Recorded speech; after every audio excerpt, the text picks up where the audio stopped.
हऊ कामेनम 10वें कालिक सूत्र में एक बहुत सुंदर प्रयोग आता है, हऊ कामे।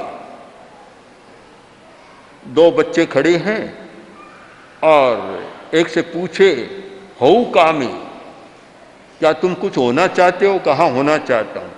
दूसरे से पूछे तुम होना चाहते हो? क्या नहीं, कुछ भी नहीं, मैं तो कुछ भी नहीं। दोनों की दिशाएं अलग हो जाएगी। ये संकल्प हो कि मुझे कुछ होना है, इस दुनिया में जन्म लिया है, मनुष्य का शरीर मिला है और दुर्लभ शरीर मिला है जिसमें शक्तिशाली नाड़ी तंत्र, शक्तिशाली ग्रंथि तंत्र और हमारी शक्तिशाली रसायन, ये सारा संयोग मिला है, तो मुझे अवश्य कुछ होना है। हऊ कामेनम, मुझे कुछ बनना है। अब जब मुझे कुछ होना है तो फिर दिशा का निर्धारण करना होता है।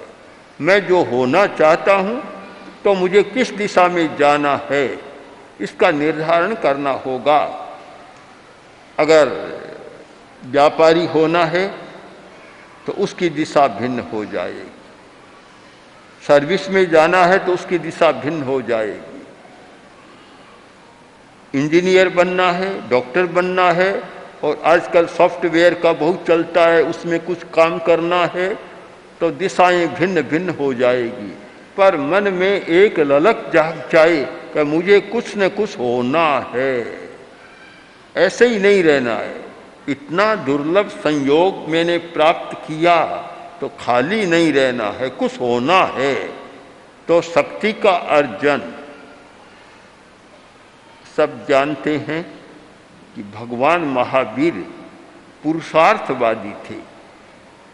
हजारों वर्ष पहले से दो बात यहाँ चलते रहे, दो दार्शनिक विचारधाराएं, एक नियतिवाद और एक पुरुषार्थवाद। एक था नियतिवाद, भाग भरोसे कि जो होना है अपने आप हो जाएगा, मैं नहीं करूंगा, होना है हो जाएगा, चलते रहे। दूसरा पुरुषार्थवाद कि मैं ये बनना चाहता हूं और अपने पुरुषार्थ के द्वारा मैं बन सकता हूं और बनकर रहूंगा, ये हमारा पुरुषार्थवाद। हम नियतिवादी में विश्वास नहीं करते, नियतिवादी विचारधारा में विश्वास नहीं है कि हाथ पर हाथ धरकर बैठ जाओ कि जो होना है सो अपने आप हो जाएगा।